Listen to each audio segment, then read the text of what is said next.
স্বাদে আস্বাদে আহ্লাদে জীবনের প্রতিপদে থাকে যদি ডাটা জমে যায় রান্নাটা।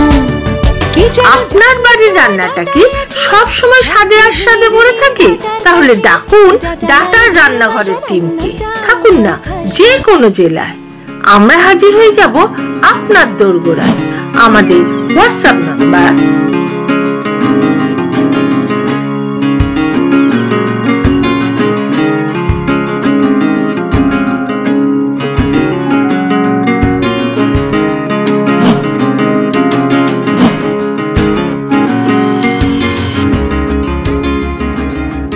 থাকে যদি ডাটা জমে যায় রান্নাটা। আমি আজ সেই রান্না জমাতেই এসেছি ডাটার রান্নাঘরে। আমি কে? আমি শুভ্রা ভট্টাচার্য, নৈহাটি থেকে এসেছি। আজ আমি করব গ্রিন এগ কারি। আপনারা অবাক হচ্ছেন না? মাংসের হয়, মাছের হয়, তাহলে ডিমের কেন হবে না বলুন তো? আমি সেই জন্য আজকে গ্রিন এগ কারি করেই দেখাবো। চলুন দেখে নেওয়া যাক এই গ্রিন এগ কারি করতে গেলে কি কি উপকরণ লাগবে। গ্রিন এগ কারি করতে গেলে আমাদের প্রথমেই লাগবে সাদা সাদা ডিম সেদ্ধ করে রেখেছি। এরপরে মশলায় কি কি লাগবে বলে দিই। লাগছে পেঁয়াজ বাটা, রসুন বাটা, আদা বাটা, কাঁচা লঙ্কা কুচি, ধনে গুঁড়ো, জিরে গুঁড়ো, গরম মশলা গুঁড়ো, হলুদ আর লঙ্কা গুঁড়ো, আর চিনি, নুন, কুচনো ধনে পাতা। আর এটা হচ্ছে ধনে পাতা দিয়ে, পুদিনা পাতা দিয়ে, কাঁচা লঙ্কা দিয়ে একটা পেস্ট বানিয়ে রেখেছি। আর লাগছে সর্ষের তেল আর অল্প করে একটু ঘি দেব। তো চলুন এবার শুরু করা যাক রান্নাটা।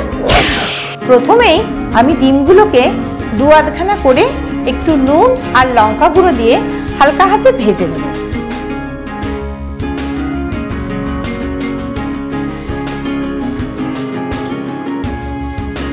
একটু তেল দিয়ে দিচ্ছি, সঙ্গে একটু ঘিও দিচ্ছি।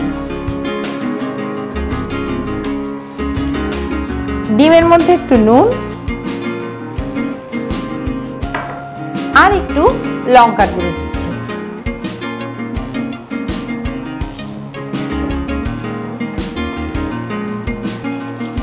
এইবার ডিমগুলোকে একটু ভেজে নেব।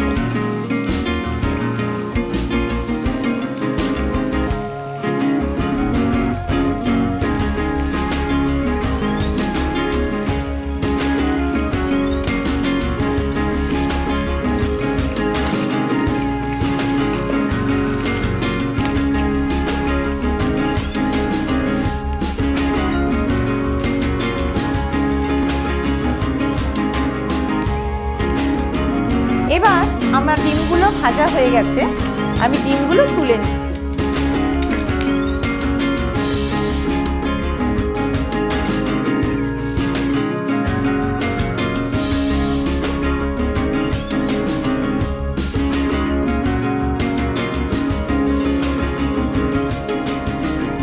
এবার একটু ঘি দিচ্ছি, দুটো শুকনো লঙ্কা ফোড়নে দেব।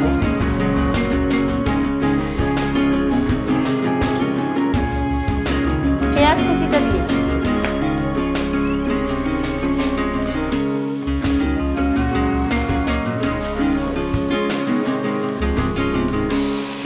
রসুন বাটাটা দিলাম।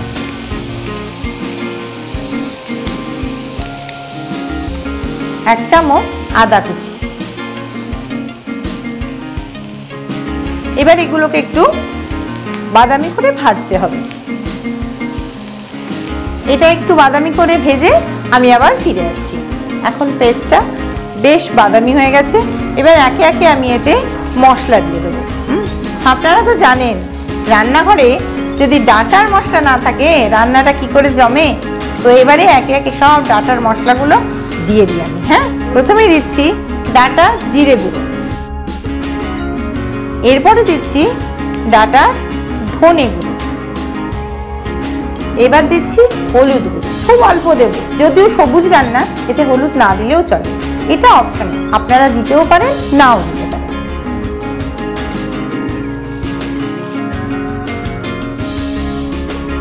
একটু শুকিয়ে গেছে, একটুখানি জল দিয়ে এটাকে একটু মাখো মাখো করে নিলাম। এবার দিচ্ছি লঙ্কা গুঁড়ো।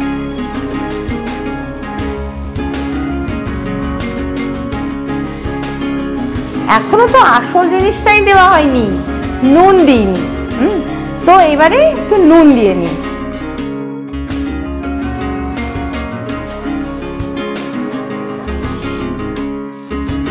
এবারে ভালো করে সমস্ত মশলাগুলো ভালো করে মিশিয়ে নিতে হবে। এইবার কাঁচা লঙ্কা কুচি দিচ্ছি।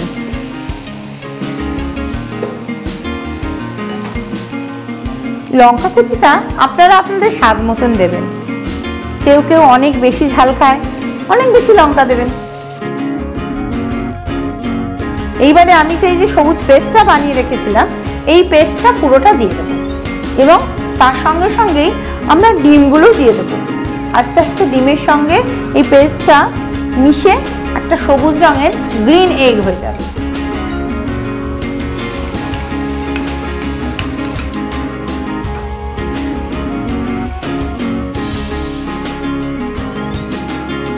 দেখতেই পাচ্ছেন গ্রেভিটা কি সুন্দর গ্রিন রঙের হয়েছে। এইবারে আস্তে আস্তে আমি ডিমগুলো সব দিয়ে দিচ্ছি।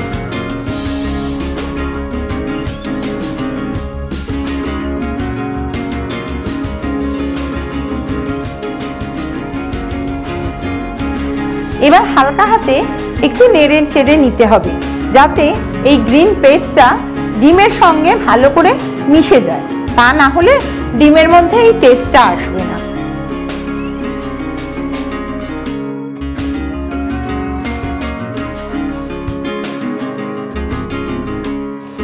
এবার একটু জল দিয়ে হালকা অল্প ফোটাবো, বেশি ফোটাবো না।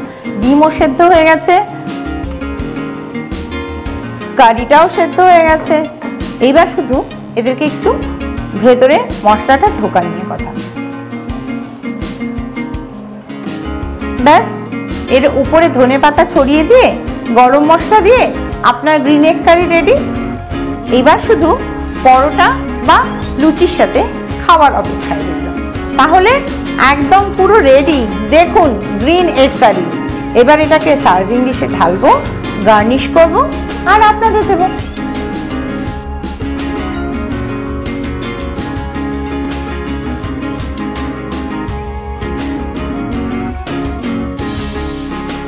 সবুজে সবুজ মিশে গেলেও আমি সবুজ লঙ্কা দিয়েই সাজাবো।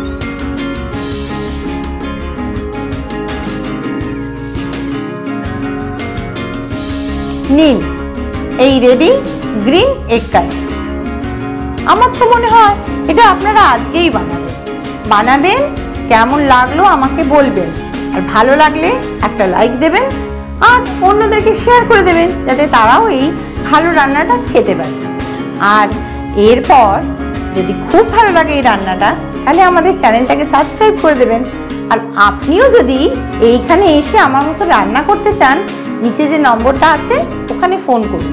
ফোন করলে ডাটার রান্নাঘর থেকে আপনার কাছে চলে যাবে, আপনিও তখন অংশগ্রহণ করবেন। তাহলে আজকের মতন আপনারা এগ কারিটা এনজয় করুন। আমি তাহলে চলি, টাটা।